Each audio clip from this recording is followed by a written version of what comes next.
Our Earth is full of amazing ecosystems, full of organisms such as animals, plants, and insects, all dependent on each other to keep their ecosystem thriving.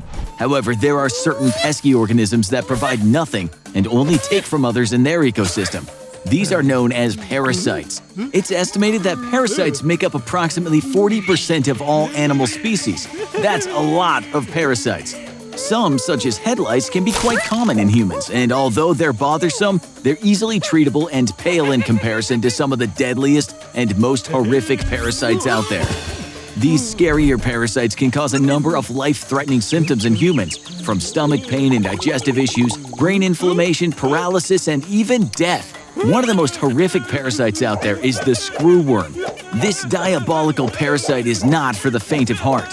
Its name says it all. The Latin term for screwworm is Cochleomya omnivorax. The last part, omnivorax, roughly translates as eater of man, due to the fact that the larvae literally eat their way through the host until the host dies. Yikes! 2 kinds of screwworms exist on Earth, but one is much worse than the other. For the most part, the Old World screwworm and the New World screwworm have very similar parasitic procedures. However, while the female Old World screwworm fly lays 1 batch of eggs at a time, the female New World screwworm fly takes things to the next level, laying a whopping 6 to 8 batches of eggs or more. So how exactly do these flies laying eggs turn into an awful parasitic infection? Well, the female adult fly lays its eggs in an open wound of its new host. Then, in about 8 to 15 hours, the 2-centimeter-long larvae hatch, causing excruciating pain and itchiness. They reach maturity within 5 days after hatching, resulting in up to 3,000 larvae being present in a single wound. From there, these small white screw-shaped maggots begin their flesh-munching takeover. Their persistent jaws allow them to chew their way nearly 2 inches deep into their host. Not only do these terrifying worms hatch inside an already existing wound, but they can also invade any mucus-covered tissue, such as your eyes, ears, or nostrils. And once they've made their way through layers of flesh, they can also dig their mouths into muscle tissue.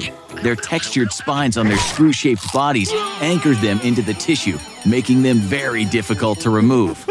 All warm-blooded animals can fall victim to these relentless parasites, from humans to livestock to pets. If there's an open wound, a female screwworm fly is sure to find a cozy home for its larvae. To make matters worse, these tricky little worms are very difficult to treat. There are no FDA-approved medicines available to treat an infestation of screwworms. There are, however, a few unconventional ways to treat screwworms that have worked in the past. One treatment option, which includes a savory breakfast item, is bizarre to say the least. In 2007, a 12-year-old girl arrived back in the U.S. after taking a trip with her parents to Colombia. What the doctors were about to encounter would shock them all. Upon examining her scalp, doctors noted what looked like fluid-filled bumps. They cut the young girl's hair to see better and were then able to identify moving larvae. The sample was sent off to a lab and was later identified as the New World screwworm. Due to the young girl's pre-existing psoriasis, the female screwworm fly, which is present in Colombia, was able to lay eggs in the girl's lesions due to her scratching. You'll never believe what these doctors use to get rid of these ruthless parasites. Bacon. Much like many Americans, these little bugs can't stay away from bacon. This bacon therapy includes jamming raw bacon into the wound. The worms try to leave the host as they're either enticed by the meat or as a way to avoid suffocation within the wound. After the bacon therapy, 142 larvae were extracted from the young girl's scalp.